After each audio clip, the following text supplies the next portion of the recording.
You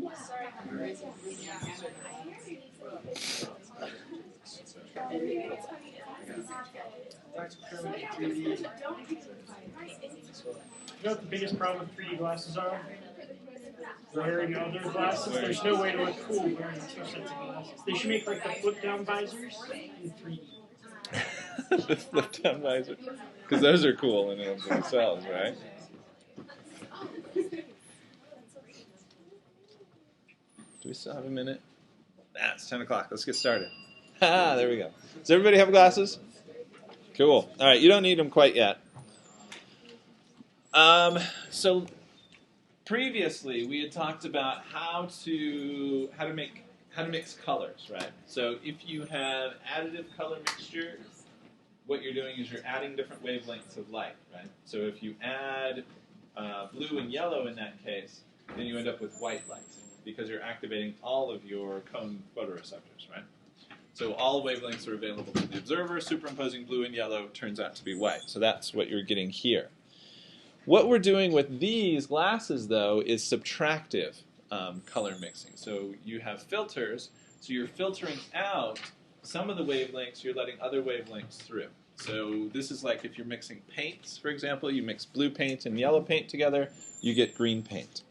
The idea being that normally with blue you reflect lots of the blue and a little bit of green. With yellow you reflect lots of yellow, a little bit of green. Add them together, the blue and the yellow cancel each other out, and all you're left with is what they have in common, which is reflecting the green. Now, with filters, if you combine different filters, then you can filter out different amounts of light. So with magenta filter, with sort of a purplish filter, you're going to filter out sort of the middle wavelengths, but you're going to let through long and short. So it's sort of a notch filter, if you're familiar with different kinds of filters. With a yellow filter, yellow is, oh, you can't see that when I point on my computer. So with yellow, it's a high-pass filter. So you're filtering out the low wavelengths, you're letting through the higher wavelengths. Blue is a low-pass filter, you're letting through the lower wavelengths, filtering out the higher. If you combine these two, magenta and yellow, then you end up with red because you're filtering out the middle and the low, and you're just letting through the high wavelengths, the longer wavelengths. Yellow and is it pronounced cyan or cyan? Cyan. Yellow and cyan, you end up with green. Magenta and cyan, you end up with blue. Put all three together, and you end up with black. You're filtering out all wavelengths. All right, so put on your glasses. For now, it doesn't matter which way. Wow.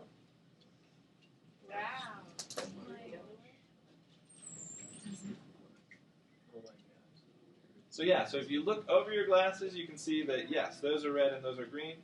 So what does the green filter do? Wait, but it makes everything look green. So why is it taking out the green? What's going on there? Same thing with the red. It makes everything look red, so why would it take out the red?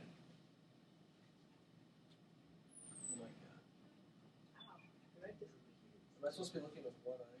Yeah, so, sorry. If you close one eye, I was like, I just see both. you see both of them, right. But if you close one eye, can't you see that I'm closing my eyes? So close one eye, look through the green filter, and green disappears. Look through the red filter, and red disappears. So why? Well, I think it's like writing on a red piece of paper with a red pen. Okay. So there's no contrast, right? Yeah, so why does everything look red? Well, the white background is reflecting everything, so you're only picking up the red wavelengths from the filter, but the red lettering is reflecting only the red wavelengths, and so they don't make it through your filter. Right, exactly. So the white looks red because that's all that's getting through the filter, right? It's just red wavelengths. For the red text, that's all that's present, right, is the red wavelength. So there's no contrast between the red text and the white background because the white is reflecting red plus everything else. But what you're doing with the filter is you're filtering out everything but red. So all you're activating are red photoreceptors or the long photoreceptors, and so therefore red disappears. Similar with green. Same story with green, just in a different range of wavelengths. So now that we've got that established, we can mess around with 3D glasses. So the idea with these kinds of 3D glasses with the filters is that you have a red camera and a blue camera, or a red image and a blue image, and you have the filters on different eyes. For the blue eye, only the red wavelengths come through because you're filtering out everything else. For the red eye, only the blue comes through because you're filtering out everything else. With Christina's polarized 3D glasses, so the ones that you get at theaters now, you've got color images, but the color images are polarized different ways. So you're filtering out, so the filters here only let through horizontally polarized light on the one eye, and the other filter lets through vertically polarized light. Then there are these cool HD 2-channel shutter images, or shutter 3D glasses. So what they're doing is slightly different. So what they're doing is they're blocking out all of the light to either eye, but they oscillate very, very rapidly. So you're switching between those things, and they're coordinated with the image on the screen, such that you've got one image that's being presented when this filter is open, and a different image that's being presented when this filter is open. And so if you cycle through at, say, 120 hertz, then what you get is a 60 hertz image being presented to either eye that's slightly different. And if you do it fast enough that your eyes don't notice that the shutters are going on, then you get two actually different images being presented to the two different eyes, so you get the perception of depth. Does that make sense, Justin? So is that stereopsis then, or is that different? Yeah, it is stereopsis. So what you're doing is you've got retinal disparity going on. You're presenting two different images to the two different eyes, and so you've got your brain is able to interpret that as being differences in depth, differences in plane. So has to do with the focus of the horopter, and then the two images being slightly different from one another. So the bigger the difference between the images, the closer the image is, or the closer the object is. Isn't that incredibly expensive? This sort of technology? Yeah. The glasses cost like $100. Is that like what they do with TVs then? Yeah, the I 3D think TVs, that- yeah. So Most of the 3D TVs are these ones right now. Would that help with like not needing to color bleach as much and stuff like that? yeah, so you wouldn't have to. So with this, you're filtering out most of the light, right? So you've got to really crank up the brightness of this image in order for you to be able to see it, and for things not to look too murky. But with that, it doesn't quite matter because you're not filtering out all of the light of a certain polarity. You're filtering out all the light, but it's rapidly switching between the two eyes. So yeah, you wouldn't have to have the color bleaching and all of that stuff. Does this cause like seizures? No, because it's going to be higher than that sort of threshold, that flicker threshold. So you don't actually notice the things flickering. If you did, it would be really obnoxious, right? So you get this flickering image to one eye and a different flickering image to the other eye, and it'd be annoying at the very least, and could potentially cause seizures. Let me introduce you to Maurice the sheep.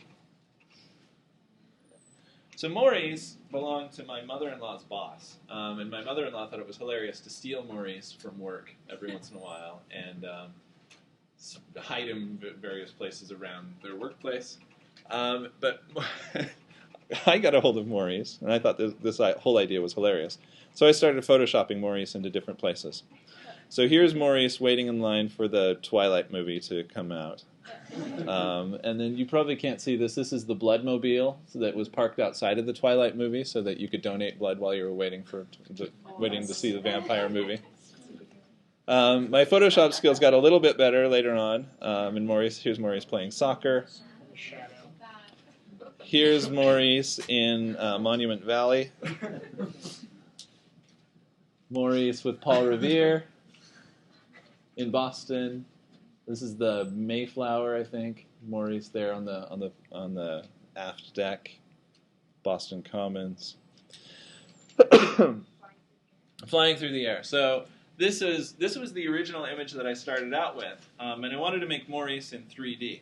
So what I did was I took this image and I made it grayscale, and then I converted one image to green and then one image to red. And with Photoshop, the nice thing about Photoshop is that you can move Maurice around independently.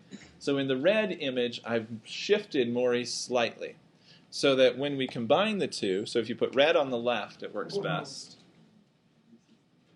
When you combine the two, Maurice is slightly different. His position is slightly different in the two images. So the background is all the same. The background is just this picture from, this is in Midway.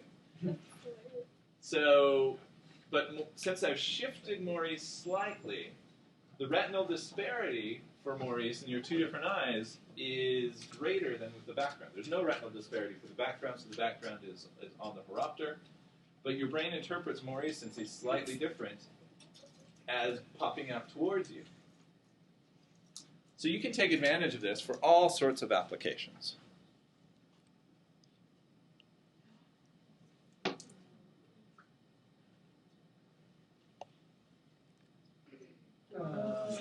That's kind of spooky.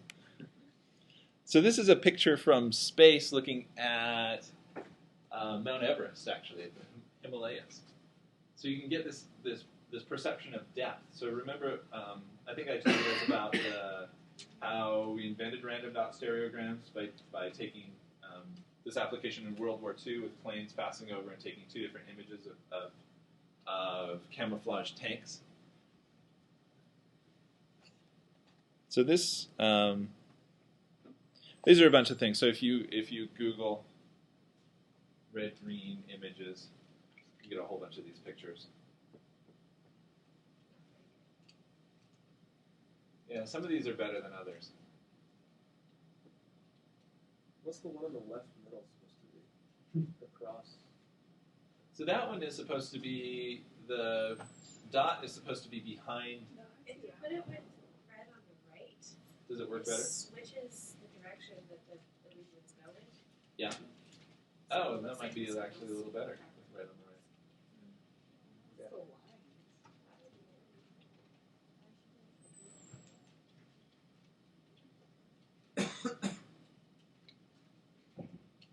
Oh, that makes a whole lot more sense with red on the right.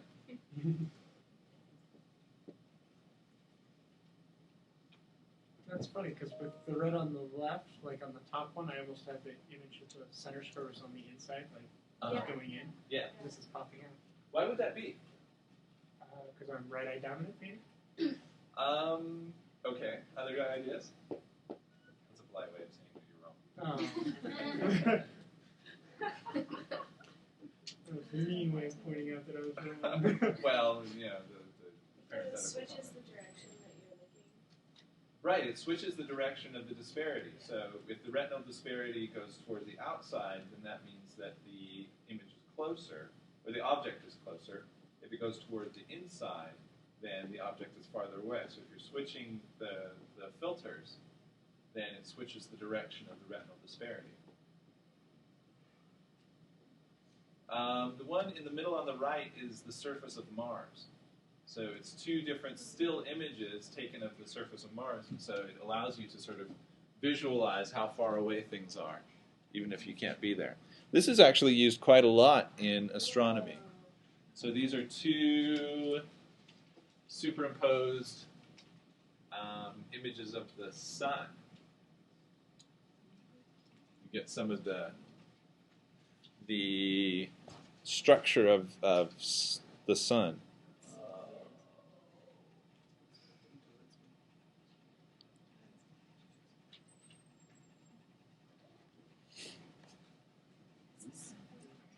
Does this work with regular No, it's not going to work at all with regular 3D glasses. So this one would work actually a little bit better with red-blue 3D glasses. Does it work better with red on the right or on the left? Red on the left. Red on the left. Red on the left. Oh, wow. So if you move, it sort of moves along with you. It's hard to Oh no, these are really easy to make. So really all that you need are two slightly different images. So if you have, so some people actually have camera setups, camera rigs where they've got two cameras mounted side by side and they can take pictures with both of them at the same time so that you have this little bit of disparity between the two. Then you just have a grayscale image. These are actually color images. You can't tell because it's a gray object that they're photographing. And you just present the two grayscale images. You convert one to red and one to green, and then superimpose them right on top of one another. Totally easy to make. Do you have to change the disparity if you want something to look like farther away, though? You know what I mean? Like if something's closer, you want it to be a little bit farther apart. Something farther away, a little bit closer together. Does that not really matter? Yeah, so the more that you change the disparity, the more that it's going to look like it's closer or farther away. That's the whole idea with 3D movies, right? If you want something to zoom out towards you, just change the disparity a lot, and so you're going to perceive it as being much, much closer. So yeah, you might be able to sort of mess with it, and so take the images from farther apart in order to make it look like it's much closer. How far apart do the images have to be before you realize that it's really two different images that you're being presented with? Oh, this is a good question. You can do it badly. So if, for example, you take a picture and then you step over here and take a picture, if you're at different altitudes, so different heights, then your eyes can't really process that because your eyes assume that everything is on a horizontal plane. If the angles are too different from one another, so they've got to be pointing basically the same direction, so if one is sort of from this different angle, so you're getting both the angular disparity, so the different points of view, as well as the retinal disparity, your brain has a hard time processing that, and the illusion fails. But as far as how far apart they have to be before, I'm not sure what sort of the line is where your brain sort of falls apart and says, whoa, these are two different images. You can, so I'm going to show you some examples of two completely different images, and you do get conflict between the two, where you see one for a bit and then you see the other, and your brain sort of has to try and figure out which one of these do I need to pay attention to. But I'll show you that in a minute. So it does happen, but I'm not sure how big the difference has to be for your brain to not be able to process it.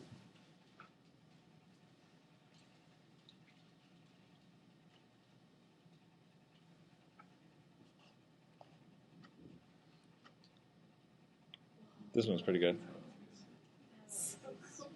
If you move, it looks like it's moving along with you. At least on the little one on my screen.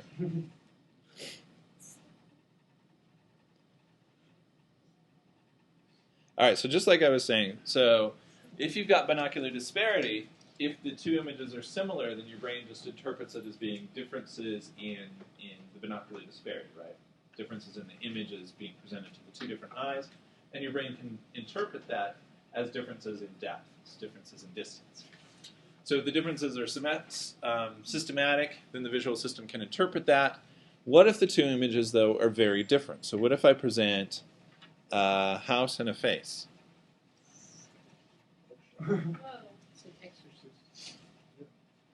So stare at the middle of the image and just keep your eyes fixated for a little bit. It just goes back and forth. Yeah, it oscillates back and forth. So cool. Oh. How rapidly does it go back and forth for you?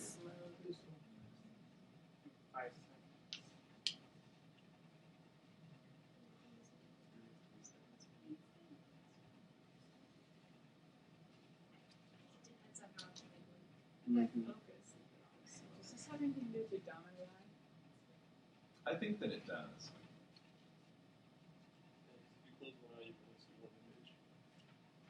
Like for me, I'm right at dominant. I don't see the face. Well, I mostly see the face. Okay. But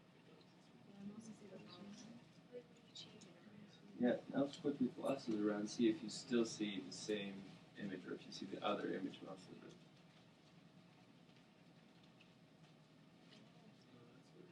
If you kind of relax your vision, don't try to hold on to one picture, it will kind of go back and forth. Whoa.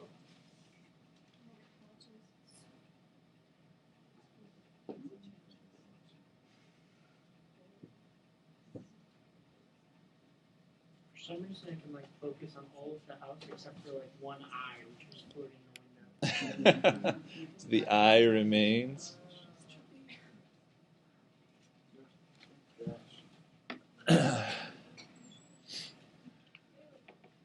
So these are way easy to make. I've got 300 or 400 of these. That you've made? Yeah, I mean, I just Random ones? just random ones. I've got a big set of random pictures that we use for experiments, and I wrote a computer program to just randomly sample the images and superimpose two images on one another. So we could do this all day. That's kind of the point. No, Dr. Stephenson is interested in this binocular disparity and this binocular rivalry. So this oscillation, for example, where it goes back and forth between the two different percepts. So you can see the green one, you can see the red one. What is the red one here, by the way? Like balancing people. What is that? Oh, it's like the peking acrobats. Oh. It's pigs on the other one. That was a cartoon. Okay, so you see one, then it switches to the other, and then it switches back and forth. So how rapidly does it switch back and forth? Okay. The house one was a lot faster though. I mean, this one just kind of stays there. Yeah, this one's just kind of like acrobats and pigs. Okay. So this one, yeah. So if it's a simpler image, are you able to interpret it better, easier, faster? So if you just fixate on the black square in the middle, Oh, the numbers are weird.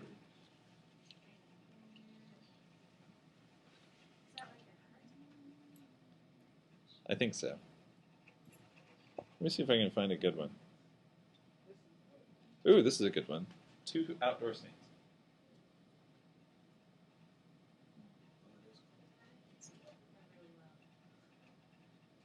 At the same time. If you start the square in the middle, This one oscillates a lot slower. I feel like the detail for this one is on the top, on the green image, and the red one's detail on the bottom. So Oh, okay, so you Like can I'm see getting both at half the and same half. time. But if you just stare at the black square, it just goes back. yeah. Stare at the black square. It's weird that when it changes like from the side slowly over. Instead of all the It sort of sweeps across. Yeah. So there are some demonstrations of this in your book. So if you're able to do the free fusing, the sort of the what you have to do for the magic eye illusions, you can free fuse some of the figures in your book and see this conflict. So one of the figures has lines going vertically, the other one has lines going horizontally. So if you superimpose those on top of one another, then it sort of does what Sarah was just describing, where it sort of wipes across and you get part of the image coming through at different times. So what determines that? What sort of neural mechanisms do you think are in play here?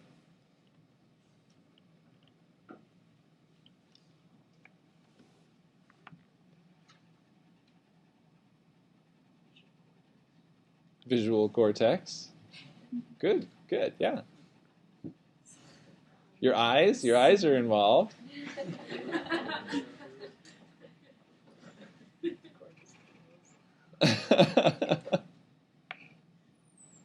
So maybe let's start at the eyes. What could be going on at the eyes? Why would it matter, for example, if you stare just at the square versus if you move your eyes around?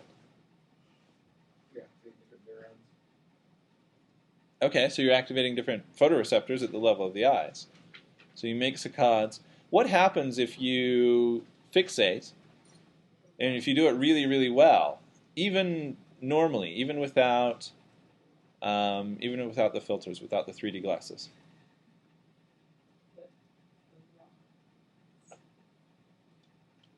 inhibitory firing. So like if you see a lot of red, the green stuff starts to fire, and so that'll like naturally take over. Does that make sense? Yeah. Yeah, so you're going to get color opponent processing going on.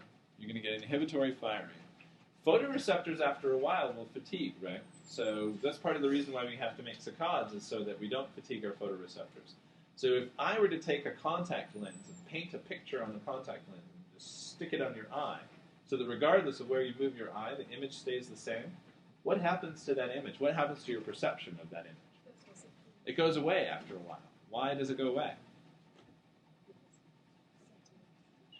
Because of sensory adaptation, right, exactly. Because your photoreceptors fatigue after a while, they'll stop firing, they'll need to regenerate, basically, and then they'll start firing again. So after a while, the image will kind of come and go. So do you think that has anything to do with how the image comes and goes with these? I think it has to. I don't actually know the answer to this. I'm just sort of thinking out loud here. And as far as I'm aware, nobody really knows exactly what's going on. So we know that you're getting conflicting information from both eyes, right? So at the level of primary visual cortex, do you have any cells that are responsive to both eyes?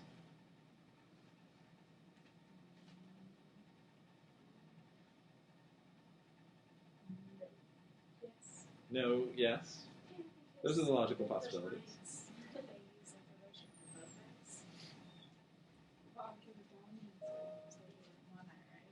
Yeah, so you've got ocular dominance columns that are mostly sensitive to information coming from one eye. But at the intersections of those ocular dominance columns, guess what?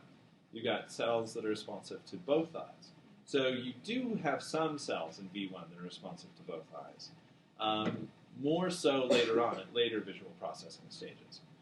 But it starts at V1, where you've got cells that are responsive to differences coming from both eyes, for example. So binocular disparity. So let's say we move farther along to areas that do have cells that are responding to both eyes. What are they doing when you're giving different images, completely different images to the two eyes? So I've got tons of these. This is slide number 36 of 74.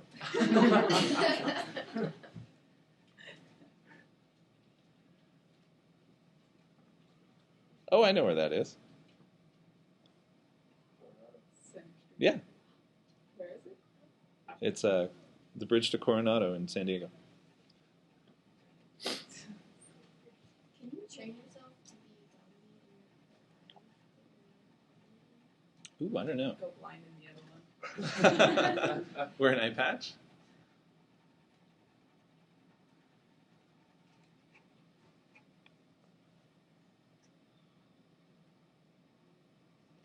So I think I skip a whole bunch of slides because the title of the next slide is "And finally." So the take home here for this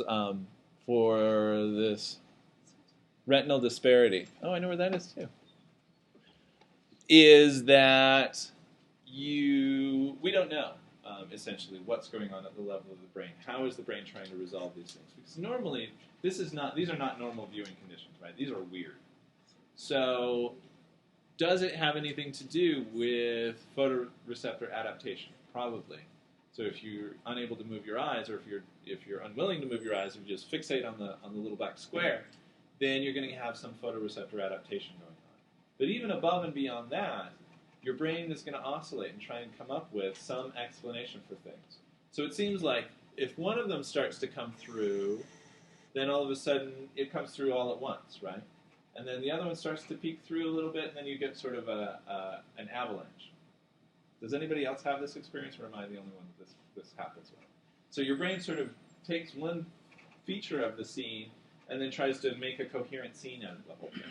So if we had less coherent scenes, or if we had less busy scenes, maybe that might make a difference. So if we had very, very simple stimuli, does it make a difference in terms, or less interpretable stimuli? So if we have some sort of made-up figure that doesn't really make a lot of sense, if we have like a visual illusion, for example, does your brain interpret that differently if you've got different information coming to the two eyes? All right, finally. Hello, so my name is François Auger, and I'm going to talk to you about a very new device that creates 3D without glasses. So everybody knows about the traditional 3D cinema where you have glasses and the glasses are closing and opening at a very fast frequency so that your eyes is looking at one image and the other. So this is the traditional way of doing it. Now what Jonathan has found is a new way to do it without glasses. So let me do a demonstration of this.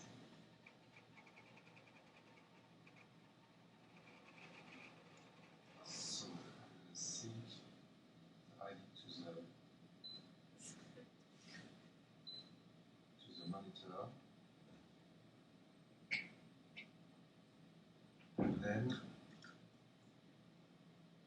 go for the movie. Oh. So here I see Oh my god. I totally see a shape that feels really real. I could even touch it. The quality is really amazing. And you can look better because what is really there's nothing to control. You have no glasses, so you can really enjoy the show. Very nice way.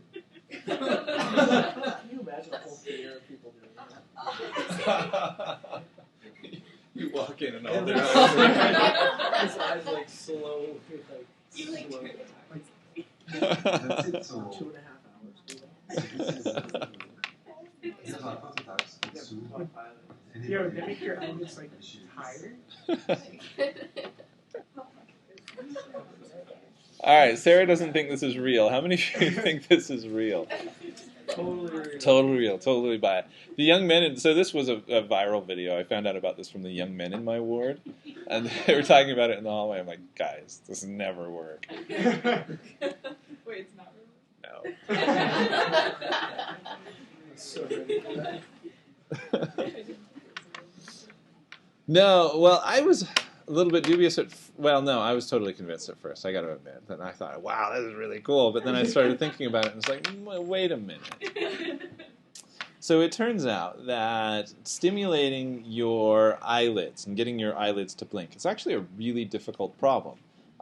There's a company up in Salt Lake where they're interested in neural prosthetics, so using brain signals in order to help out people who have, say, facial paralysis, for example. So there is a condition where half your face, you're unable to have motor control of that half of your face. So you still have feeling, but no motor control.